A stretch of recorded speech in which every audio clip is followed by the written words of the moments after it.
اللہ تعالیٰ کے حکم کے موافق نبی کریم صلی اللہ علیہ وسلم کا اپنے اقربا کو ڈرانے کا ایک جگہ یوں ذکر ملتا ہے.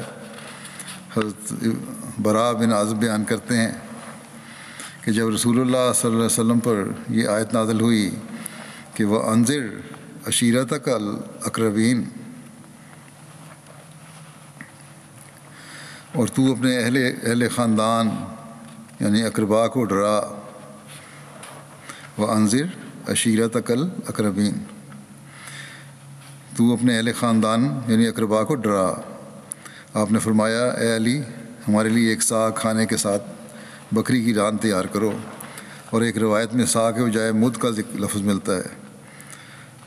ایک سا 4 مد کا تھا، یعنی کچھ کم 2.5 سیر وزن میں، یا 2.5 کلو کہہ سکتے ہیں. اور یہاں یہ بھی لکھا ہے کہ اہل کوفہ اور عراق کے سا 8 مد کا ہوتا تھا، یعنی 4 سیر کا یا 4.5 سیر کا. لیکن بہرحال بہت تھوڑی مقدار ہے، جتنا بھی ہو، 2.5 سیر ہو یا 4 سیر ہو. خاندان کے افراد کو بلانا تھا، دعوت کرنی تھی، اس کے لیے کھانا تیار کرنا تھا. اور ہمارے لیے ایک بڑا پیالہ دودھ کا تیار کرو. پھر بنو عبد المطلب کو جمع کرو. حضرت علی کہتے ہیں میں نے ایسے ہی کیا. وہ سب جمع ہوئے. وہ 40 افراد تھے، ایک زیادہ یا ایک کم تھا. ان میں آپ کے چچا ابو طالب اور حمزہ اور عباس اور ابو لہب بھی تھے. میں نے ان کے سامنے کھانا کا وہ بڑا برتن پیش کیا تو رسول اللہ صلی اللہ علیہ وسلم نے اس میں سے گوشت کا ایک ٹکڑا لیا، اپنے دانتوں سے اسے کاٹا، پھر اس پیالے کی اطراف میں اسے بکھیر دیا برکت دینے کی خاطر، اور فرمایا اللہ کے نام کے ساتھ کھاؤ. لوگوں نے کھایا یہاں تک کہ وہ سیر ہو گئے. اللہ کی قسم میں نے ان سب کے لیے جو پیش کیا تھا وہ صرف ایک آدمی کھا سکتا تھا. پھر آپ نے فرمایا لوگوں کو پلاؤ. چنانچہ میں نے دودھ کا وہ پیالہ لایا، انہوں نے پیا یہاں تک کہ سب کے سب سیر ہو گئے. اللہ کی قسم ان میں سے صرف ایک شخص یہ سارا پی سکتا تھا. پھر جب رسول اللہ صلی اللہ علیہ وسلم نے ارادہ فرمایا کہ حاضرین سے بات کریں تو ابو لہب نے جلدی سے بولنا شروع کر دیا اور کہا دیکھو تمہارے ساتھی نے تم پر کیسا جادو کیا ہے. پھر وہ لوگ منتشر ہو گئے اور رسول اللہ صلی اللہ علیہ وسلم ان سے بات نہ کر سکے. اگلے روز آپ نے فرمایا اے علی، جو کھانا اور مشروب تم نے کل تیار کیا تھا ویسا ہی تیار کرو. میں نے ایسے ہی کیا. پھر میں نے ان لوگوں کو جمع کیا. رسول اللہ صلی اللہ علیہ وسلم نے ایسے ہی کیا جیسا کہ کل کیا تھا، یعنی کھانے کو برکت بخشی تھی. پھر ان لوگوں نے کھایا اور پیا یہاں تک کہ خوب سیر ہو گئے.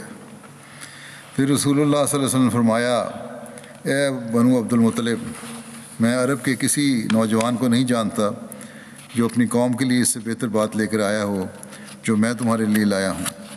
میں تمہارے لیے دنیا اور آخرت کا معاملہ لے کر آیا ہوں. پھر فرمایا اس پر کون میری مدد کرے گا؟ حضرت علی کہتے ہیں ان پر سب لوگ خاموش رہے اور میں نے عرض کیا یا رسول اللہ، باوجود اس کے کہ میں ان سب میں کم عمر ہوں، میں آپ کا مددگار ہوں گا. سید خاتم النبیین میں اس بات کا تذکرہ کرتے ہوئے مرزا بشیر احمد صاحب نے اس طرح لکھا ہے کہ حضرت صلی اللہ علیہ وسلم نے حضرت علی سے ارشاد فرمایا کہ ایک دعوت کا انتظام کرو اور اس میں بنو عبد المطلب کو بلاؤ تاکہ اس ذریعے سے ان تک پیغام حق پہنچایا جاوے. چنانچہ حضرت علی نے دعوت کا انتظام کیا اور آپ صلی اللہ علیہ وسلم نے اپنے سب قریبی رشتہ داروں کو جو اس وقت کم و بیش 40 نفوس تھے اس دعوت میں بلایا.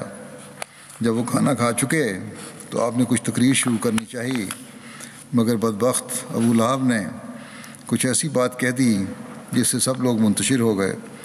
اس پر حضرت صلی اللہ علیہ وسلم نے حضرت علی سے فرمایا کہ یہ موقع تو جاتا رہا، اب پھر دعوت کا انتظام کرو. چنانچہ آپ کے رشتہ دار پھر جمع ہوئے اور آپ نے انہیں یوں مخاطب کیا کہ اے بنو عبد المطلب، دیکھو میں تمہاری طرف وہ بات لے کر آیا ہوں کہ اس سے بڑھ کر اچھی بات کوئی شخص اپنے قبیلے کی طرف نہیں لایا. میں تمہیں خدا کی طرف بلاتا ہوں. اگر تم میری بات مانو تو تم دین و دنیا کی بہترین نعمتوں کے وارث بنو گے. اب بتاؤ اس کام میں میرا کون مددگار ہوگا؟ سب خاموش تھے. ہر طرف مجلس میں ایک سناٹا تھا. کہ یکلخت ایک طرف سے ایک 13 سال کا دبلا پتلا بچہ جس کی آنکھوں سے پانی بہہ رہا تھا اٹھا اور یوں گویا ہوا، گو میں سب میں کمزور ہوں اور سب میں چھوٹا ہوں، مگر میں آپ کا ساتھ دوں گا۔ یہ حضرت علی کی آواز تھی۔ حضرت صلی اللہ علیہ وسلم نے حضرت علی کے یہ الفاظ سنے تو آپ نے رشتہ داروں کی طرف دیکھ کر فرمایا، اگر تم جانو تو اس بچے کی بات سنو اور اسے مانو۔ حاضرین نے نظارہ دیکھا تو بجائے عبرت حاصل کرنے کے سب کھلا کر ہنس پڑے، اور ابو لہب اپنے بڑے بھائی ابو طالب سے کہنے لگا، لو اب محمد تمہیں یہ حکم دیتا ہے کہ تم اپنے بیٹے کی پیروی اختیار کرو۔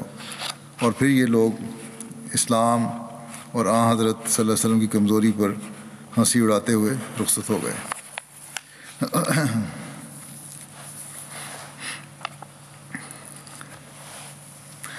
حضرت مسلم موعود اس واقعے کا تذکرہ یوں فرماتے ہیں کہ حضرت علی کا واقعہ ہے، وہ بھی 11 سال کے تھے۔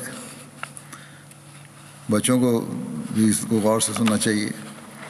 جب وہ دین کی تائید کے لیے کھڑے ہوئے، جب رسول کریم صلی اللہ علیہ وسلم کو وحی ہوئی تو آپ نے دعوت کی، جس میں مکے کے تمام بڑے بڑے امراء کو بلایا اور انہیں کھانا کھلایا۔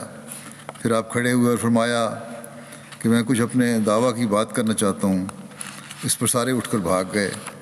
یہ دیکھ کر حضرت علی رسول کریم صلی اللہ علیہ وسلم کے پاس آئے اور کہنے لگے، اے بھائی، آپ نے یہ کیا کیا؟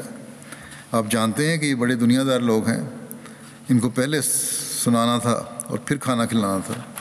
یہ بے ایمان تو کھانا کھا کر بھاگ گئے کیونکہ یہ کھانے کے بھوکے ہیں۔ اگر آپ پہلے باتیں سناتے تو چاہے 2 گھنٹے سناتے، وہ ضرور بیٹھے رہتے، پھر ان کو کھانا کھلاتے۔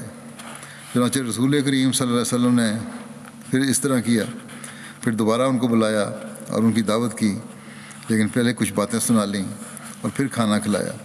اس کے بعد آپ کھڑے ہوئے اور آپ نے فرمایا، اے لوگو، میں نے تمہیں خدا کی باتیں سنائی ہیں، کیا کوئی تم میں سے ہے جو میری مدد کرے اور اس کام میں میرا ہاتھ بٹائے؟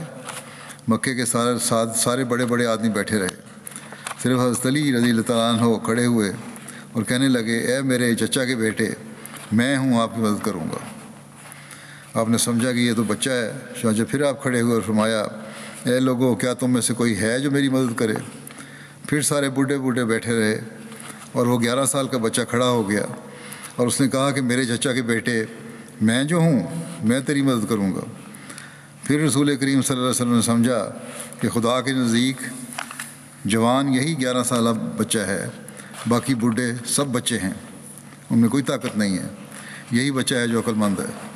چنانچہ آپ نے ان کو اپنے ساتھ ملا لیا اور پھر وہی علی آخر تک آپ کے ساتھ رہے، اور پھر آپ کے بعد خلیفہ بھی ہوئے اور انہوں نے دین کی بنیاد ڈالی۔ اسی طرح آپ کی نسل کو بھی اللہ تعالیٰ نے نیک بنایا اور 12 نسلوں تک برابر ان میں 12 امام پیدا ہوئے۔